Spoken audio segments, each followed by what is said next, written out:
nuko ngo website turimo kubona yirebe neza guys, yirebe neza. Real best website. Wow, this is amazing. Aho ushaka kureba inkweto gusa, iyo ushaka kureba imyenda ushaka wareba imyenda gusa. Nuko ngo iyi website ifite address, ikwereka address ya nyiri shop.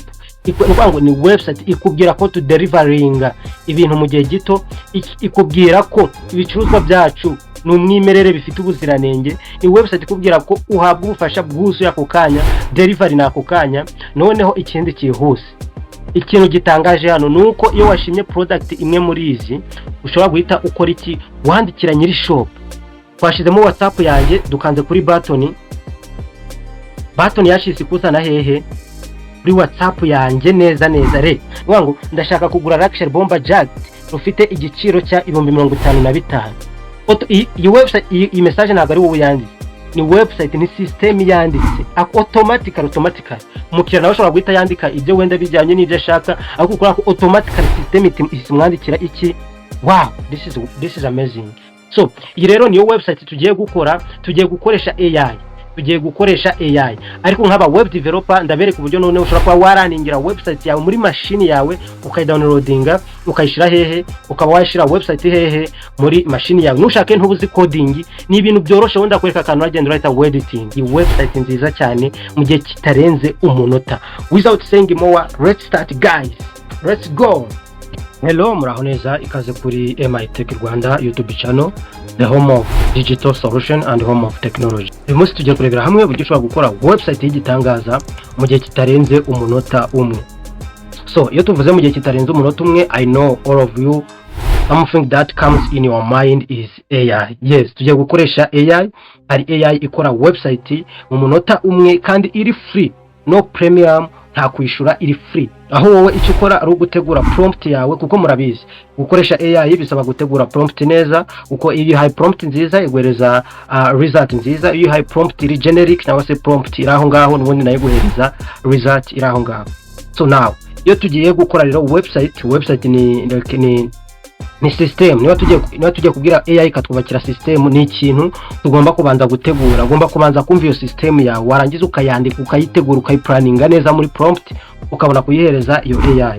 So rero guys, before yuko tujya muri AI, mbere yuko twinjira muri iyo AI, so iyi video impamvu nayikoze, ubusanzwe hano twiga web development, twiga coding, aho umuntu yiga coding. So gusa tugiye gushiftinga video zizakurikira, tugiye kwiga icyo bita business web development, aho ukora website ariko related na business, aho ushobora kuba wakoresha iyo website yawe muri business ikaba yakungukira, iyo coding urimo kwiga ikaba yagufasha kuyibyaza amafaranga.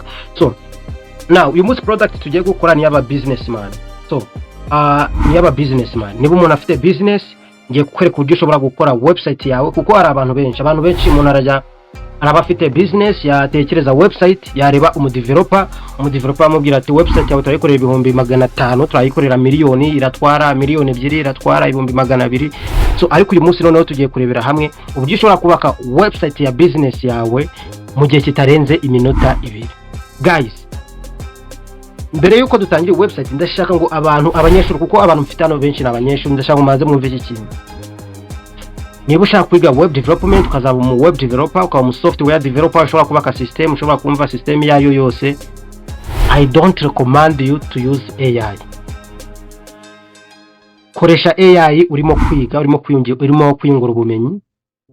Koresha AI irimo kugufasha as assistant, not a tool to replace you gukora ibintu byawe byose.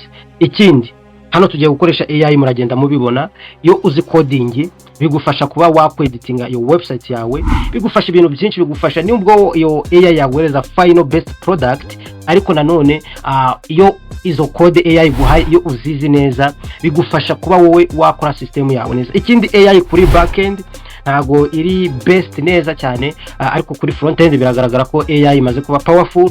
Kuri backend, I recommend you also to use your backend, aho bigenda neza cyane kurusha uko wagenda generating everything from AI. So now, niba uri mu businessman, niba ukora ama website, so ushobora kuba wakoresha AI mu kudeliveringa product yihuse, mu gukora fast production cyangwa se fast delivering ushobora gukoresha AI ikaba yagufasha. So mbere ko tutangira iyi video nanone nababwiye ko tugiye kwiga business web development n'undi tugiye kwiga coding nk'ibisanzwe, ariko noneho tuyisanishe na business aho umuntu ashobora kwiga coding agahita atekereza n'icyo iyo coding arimo kwiga ishobora kuba yamufasha. So rero guys, iyi ni announcement nashaka ngo mbahereze. Niba rero nawe ukeneye website ushobora kuba wakoresha no coding nta coding, wicyo ukora no kuguidinga AI aribyo mwumva bita vibe coding, aho ushobora gukora product ugakora website ugakora application nziza cyane, wowe ugenda uguidinga AI paka iguhaye final product ushaka, paka iguhaye best product ushaka. So without saying more, let's start. Uko nababwiye rero, we have to start with the prompt in the browser. Murabona ko nateguye prompt. Yes, this is my prompt rero nkuko mubibona tugiye kubwira AI acting as senior front-end engineer and business analyst.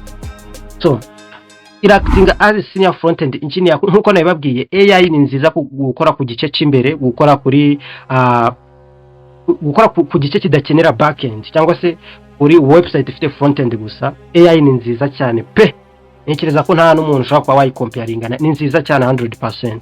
Yes, icyo ugiye gukora, the project in create a high converting no code e-commerce landing page for Rwandan brand. The brand is called MITECH Fashion. So nkuko mubizi YouTube channel turimo gukoreraho yitwa MITECH Rwanda. So twe tugiye gukora MITECH Fashion.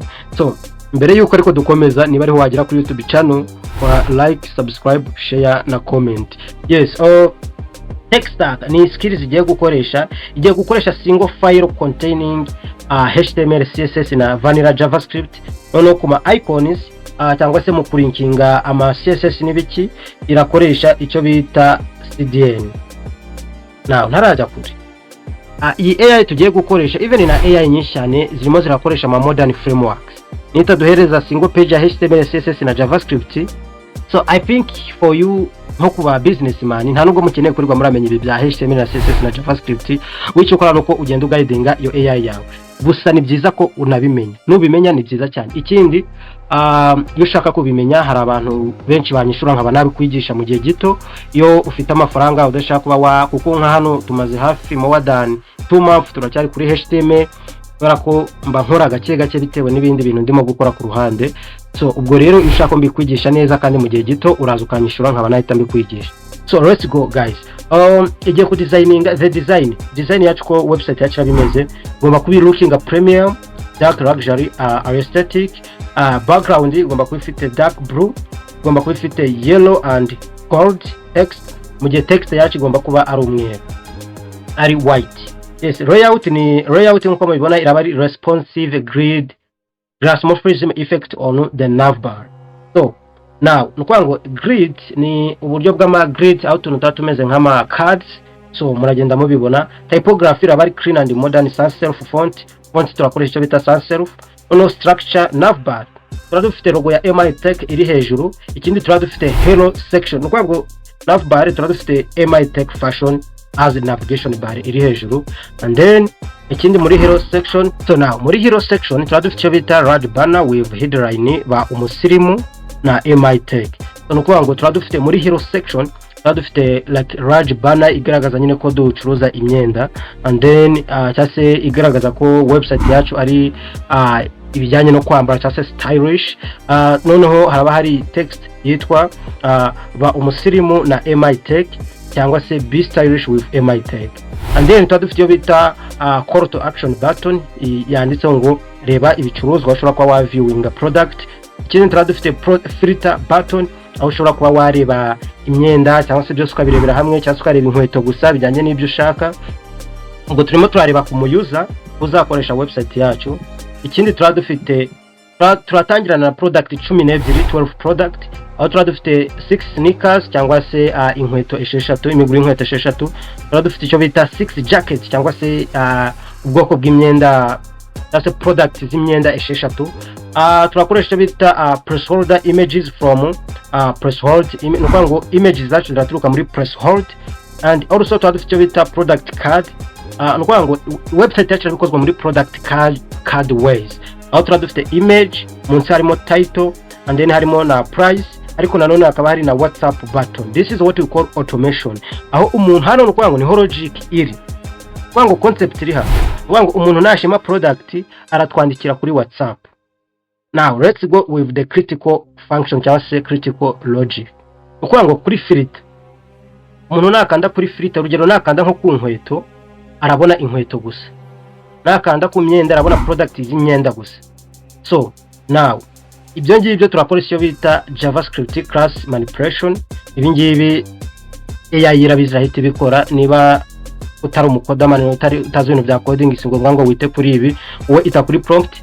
But guys, icyo mbabwira niba ushaka kwiga coding hano kuri YouTube turabyigisha, ariko nanone ukeneye amasomo yihuse text me ndakwigisha kandi neza cyane mu gihe gito. And then WhatsApp ordering. So nuko nta backend turakoresha, ngo turakoresha WhatsApp ordering, aho umuntu nashima product ashobora gukanda ku buto ya WhatsApp and then akagera muri WhatsApp yawe akazanana na product n'igiciro cyayo. Let me show. Nuko the order button icon must be the WhatsApp logo. Yes, nuko aho kugira ngo twadinge in cart ibyo ni bya backend, twe turakoresha WhatsApp logo aho umuntu ashobora kuyikirikaho igahita imuzana muri WhatsApp yawe. When we click it must open a new tab to WhatsApp API. And then the logic here nuko this is the WhatsApp API. I WhatsApp API nuko umuntu arakwandikira, noneho nuko muri text hari auto text, bira bintu byama auto text murabizi cyangwa se automation.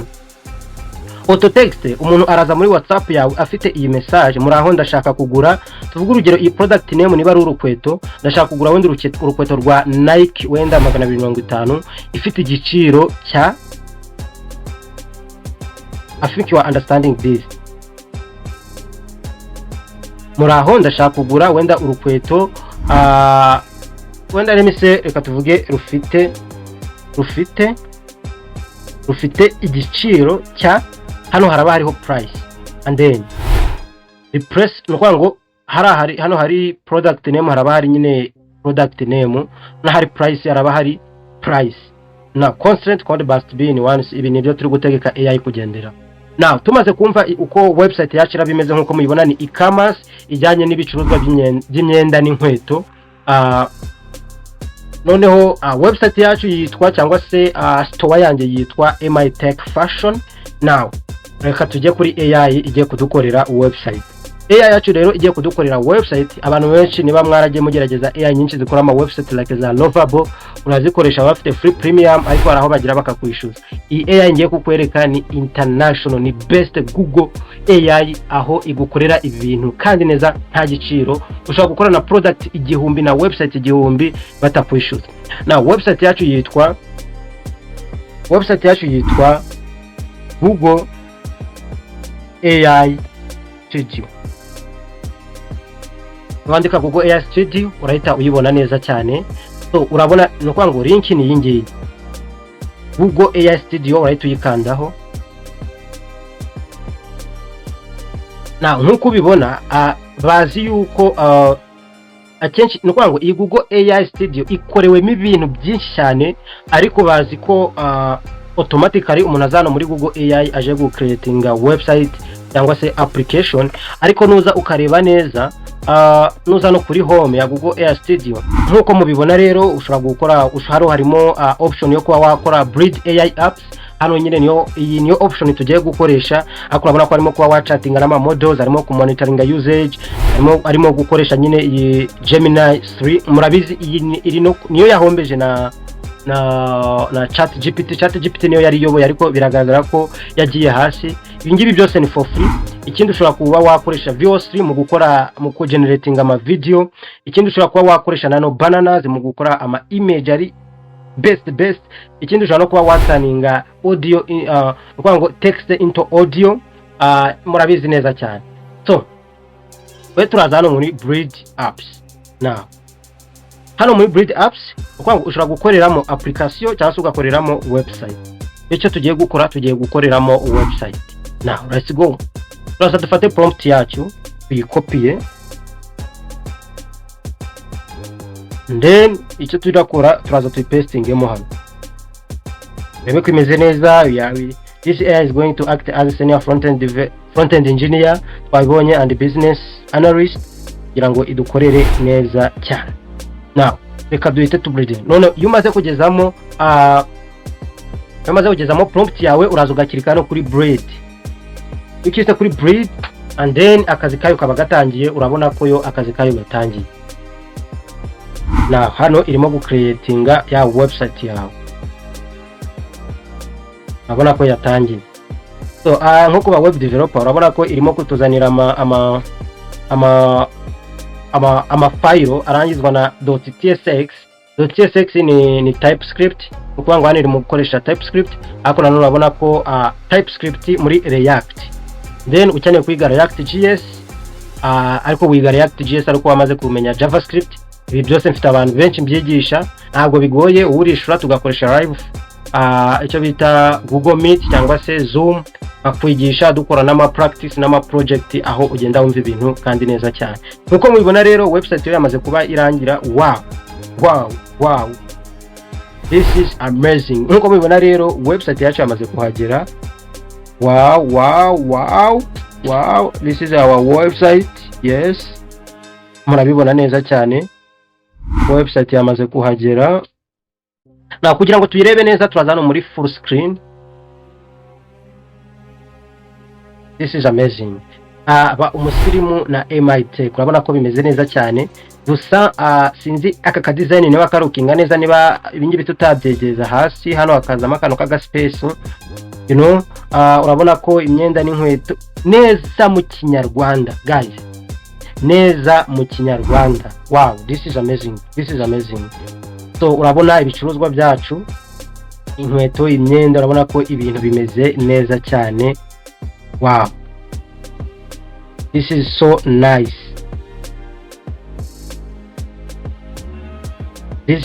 Urabona footer bimeze neza cyane. Wow, address. Wow, rwango iyi website urabona ko ni website nziza cyane. Rwango about delivery, kuhageza mu buryo bwihuse. Rwango iyi product, rwango niba mwana nabibonye Google, rwango muri YouTube ubungubu harimo na caption z'ikinyarwanda. Rwango ubungubu icyo bita Google yumva ikinyarwanda kandi neza cyane. Ndebera website dukoze mu gihe kitangana n'umuntu. This is amazing website. So now hari functionality twayibwiye. Niba dushaka kureba inkweto gusa turaza dukande hano. Wow, hano uraza ugafilteringa, urabona ko ari inkweto gusa baduhaye. So gusa hasa izi ni inkweto. I don't know. Gusa izi ntabwo ari inkweto. I don't know niba turakomeza kugenda tuyibwira, ariko urabona ko yagerageje ku myenda. This is amazing. Wow, this is really amazing. This is so nice. Mu gihe dushaka kodaringa tuvuye ko dushimye wenda iyi product, mu gihe dushaka kodaringa dushaka kuza tugakanda hano, urabona ko bihita bituzana hehe kuri WhatsApp. Wow, automatically bifunguye WhatsApp yanjye. So akora ko namba twakoresheje itariyo ira yari generic nakoresheje, urabona ko barimo barambwira ngo this is not a phone number. Ariko so far urabona ko twakoze product ya OG, urabona ko twakoze product nziza cyane. Now ikindi iyi website ubona ukunguku ibiri responsive. Ukwango nuza hano, ukwango urabona muri telefone wabonye ko naho ikora neza cyane. You see? Muri telefone naho urabona ko ita imera neza cyane. Wabibonye? Muri telefone iragaragara neza cyane, haba muri Android cyangwa se iPhone, ugerageze muri ntoza yose ushaka. So ikindi urabona ko no muri tablet haba hari uburyo, nukwango hano ni muri tablet naho urabona ko website irukinga neza cyane. So this is really amazing guys. Now ikindi kintu rero tugiye kureba hano, reka tuyikure muri screen. Now ukwango ushaka kureba code zayikoze, dore ngizi zose. Ushaka kureba code izi zose ni code. Ya nureba neza urabona ko yakoresheje React. Kuri CSS koresha icyo bita Tailwind. CSS ushaka kwiga Tailwind naho ushobora kuba wanyandikira nkaba nagufasha.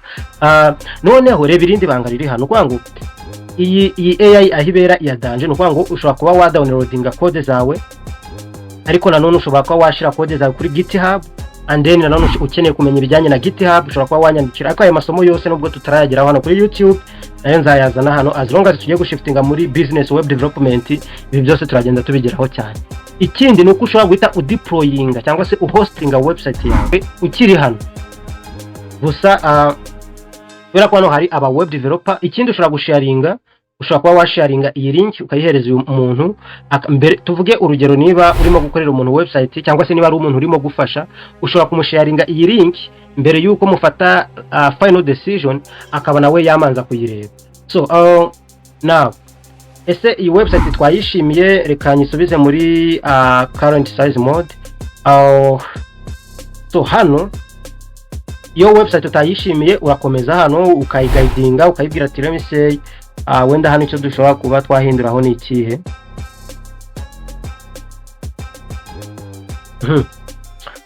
Let's say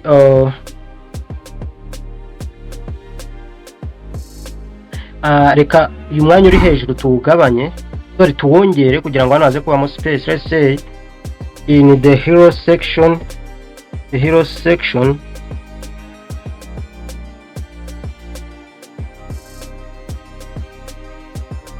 put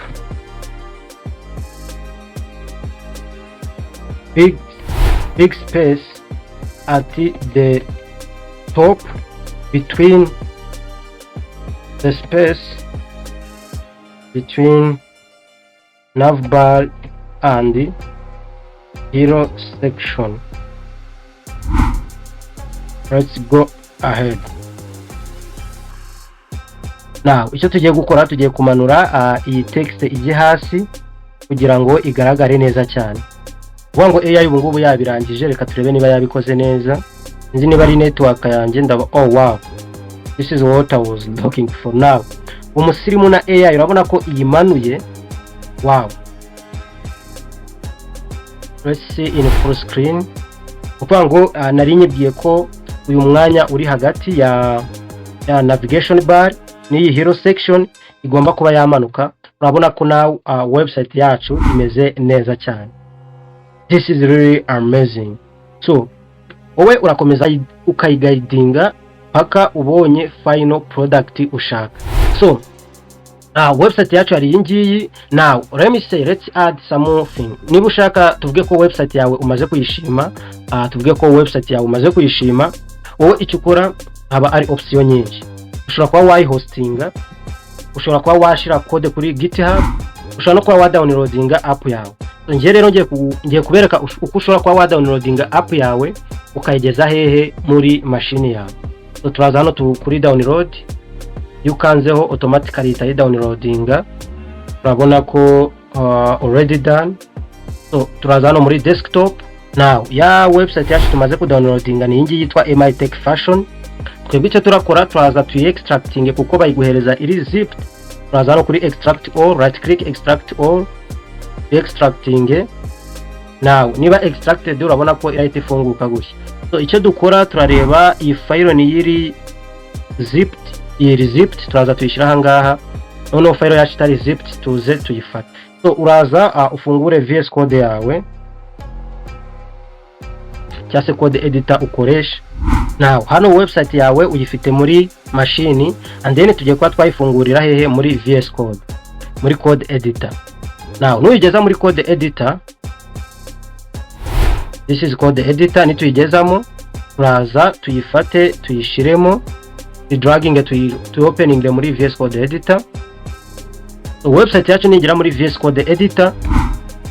Now hano biraza gusaba kuba uri umu web developer ariko niba utanabizi urabona ko ibintu byoroshe ndimo ndakora.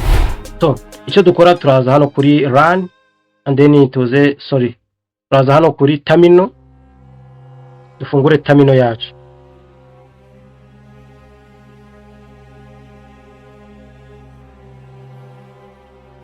So terminal yacu hano nibimara kuza turaza twandikemo npm. Muri terminal yacu turaza twandikemo npm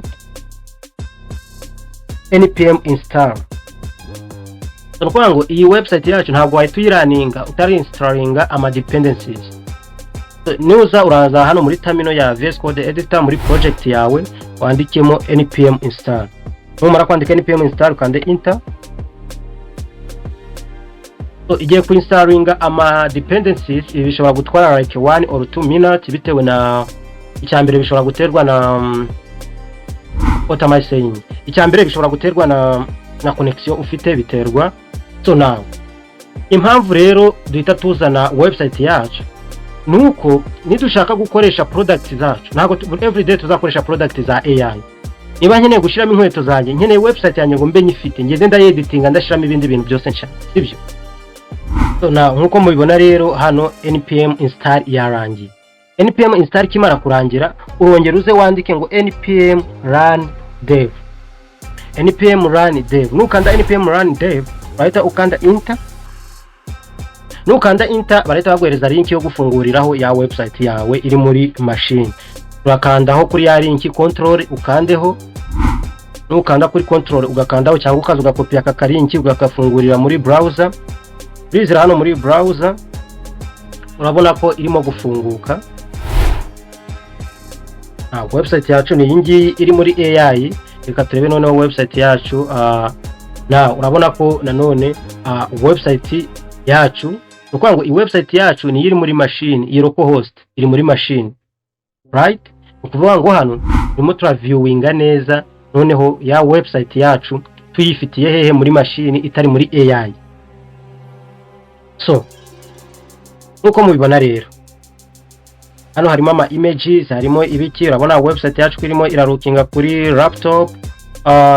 Ukeneye gukomeza kuyitestinga niba irimo irarukinga neza ku ma device yose, icyo ukora wakanda right click muri browser uze kuri inspect. Urabona ko hano ni muri telefone. Muri telefone naho urabona ko website yacu still imeze neza cyane, right? Website yacu imeze neza cyane. Ushaka kuza ugakanda hano. So nukuvuga ngo muri tablet, like tablet uvuge ko ingano nshya, urabona ko still website yacu imeze neza cyane. So iyi website yacu rero icyo turibuze tugakora nukuvuga ngo niba turaza dushake ama product y'inkweto ibiki, product zacu nyine kwezo turi gucuruza. Niba urimo gucuruza imyenda, niba uri gucuruza electronic ufite amafoto y'ibintu byawe, niyo turaza tugakoresha muri website yacu kugira ngo ibintu bibe real. Now reka ninjire hano muri website. Ndaza hano muri website. First of all ntaraja muri byinshi, file y'ingenzi ngomba kuza nkareba ni file bita constant.ts. Iyi constant nuzo ukareba neza niyo iba irimo za product zacu. So now urabona ko harimo amafoto ibiki n'ibiki. This is so good. Now icyo dukora rero urabona ko ama images arimo, ushobora kuza ukaba wabyeditinga ugashiramo ibyo ushaka. Now hano kuri urabona ko na ya WhatsApp number yacu iri hehe, dore ngiye hano. Icyo turize turakora ngiye gushiramo WhatsApp number yanjye.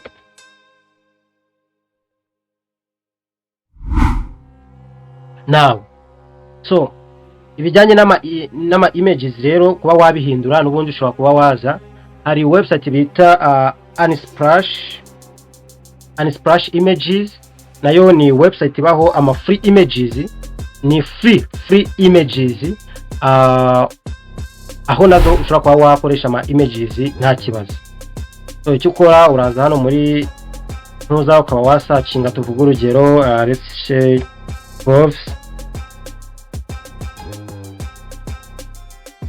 clothing store. Let's search this clothing store. For example dushaka gukoresha urugero nk'iyi image, ushobora kuza tugakandaho right click and then copy image address. Agaruka hano muri browser yanjye. Reka turebe wenda image itari isa neza. Urabona let's say iyi image ya mbere ni sawa, ya kabiri reka turebe iyi image ya gatatu yitwa Winter Tech Parker. Reka nze image ya gatatu nitaza tukareba neza ni iyi ngiyi. Reka nze wenda nyihindure nshiremo iyi link yanjye. Ningaruka hano muri ya website yanjye, let me refresh. Oh no, dore ngiyi tu refresh nzitari. hanze ngaruka muri VS Code. Naho ngo image tugiye kuri pressing ni ingi ya kane. This is not for 3, ingi ya kane. So turaza hano 1 2 3 4 and then tuze hano ako ibi nigaragaza by the way. Nitureba neza kuko ngo name ya product duhinde yitwa Winter Tech Parka. Nitugaruka hano urabona ko ihisi hinduka neza cyane. So icyo ukora ugenda editing ama images, urabona ko ya image yahindutse.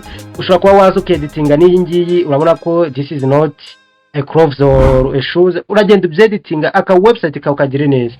Ushobora kuza tukareba n'indi images, let's say like adufatiye images ra adufatiye ngiyi, aya ndabona ni imeze neza cyane. Copy link, image address, and then wenda kaduhindure iyi image ya kangahe kuri image ya luxury, that's modern denim flow. Ushobora no kugenda uhindura amazina. Modern denim from ni ngiyi, and then image link ni ngiyi, turaza tuyihindure neza cyane. And then nitugaruka, wow, urabona ko ya image yacu ihise hinduka. Wowe uragenda uhindura amafoto yawe. Ushobora no kugenda ugafotora amafoto y'ama product yawe. So ukeneye none kuba washiramo ama image ya product yawe wafotoye, n'ubundi uraza ukashiramo ugakora folder ya images mo hano ukaba wayishiramo, and then ibintu bigakomeza bikagenda neza cyane. So murabona ko website yacu turimo turagenda editinga, urabona ko ibintu ni neza cyane.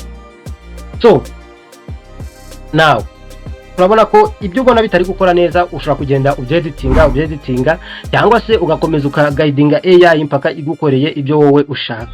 So ikindi iyi website yacu urabona ko ni MITECH Fashion. Ushobora kuba wazana none ugahindura ntoza title yayo ngiyi hano. Title yayo iri hehe? Yes, dore ngi MITECH Fashion iba umusirimu. Ushobora kuba wazana ukayihindura uko bishaka, website yawe igakomeza ikagenda neza cyane. So rero guys, nkuko mwayibonye, nkuko twubatse website yacu, umuntu nashima product agomba guhita twandikira hehe kuri website, muri WhatsApp. Arakanda kuri buto ihita imuzana muri WhatsApp yawe, nk'umucuruzi ihita imuzana muri WhatsApp yawe. So hano turaza duhindure ntuza WhatsApp neza, ndadushireho country code ni 250. Yes, this is how, and then let's try none. Reka turebe ko website yacu irimo irabikora neza. Reka tuvuge ko maybe nashimye iyi mipira, ubwoko bw'imipira nshaka kugura kuri imipira. Ndaza nkande hano kuri buto ya WhatsApp, ihita inzana hehe muri WhatsApp. Ninzana hano muri WhatsApp urahita automatically birahita byifungura muri WhatsApp, and then wow, automatically muri WhatsApp yanjye urabona ko website isimbwira ngo Muraho, ndashaka kugura ya product name yacu yitwa Winter Tech Parka, ifite igiciro cya 65,000. Wow guys, this is the business automation. Uvuga ngo si ngombwa kumukiriya gusanga hehe, si ngombwa kumukiriya agusanga hehe muri store yawe, muri shop yawe. Nawe umukiriya ashobora kujya kuri website yawe agashima product agahita yikwereka. This is amazing guys. Wow, you see? Nukuvuga ngo umukayent w'icyakoze aje kuri website yawe, tuvuge ko ashimye izi nkweto, akimara kuzishima araje akanze kuri akimara gushima izi nkweto ahisaza akwandikira hehe kuri website yawe, and then akanze kuri buto imuzana kuri WhatsApp. Ako kanya tayari Muraho, ndashaka kugura Elite Street Runner, ni ubwoko bwa zira nkweto rufite igiciro cya. Wow, this is good. This is amazing. This is well. So murabona ko website yacu irimo irakora neza cyane. Nawe umukiriya ashobora kuba yaza agakoresha website yawe wowe wikoreye mu gihe kitarenze umunota. Guys, I think this was a massive big helpful for those entrepreneurs or businesses. Niba rero wari ukeneye website ya business yawe, niba hari umuntu ushaka gukorera website ya business yawe, urabona ko mu gihe gito ushaka kumukoreye website nziza cyane. So guys, thank you for watching. This is the big website help. This is the big massive helpful. Thank you so much.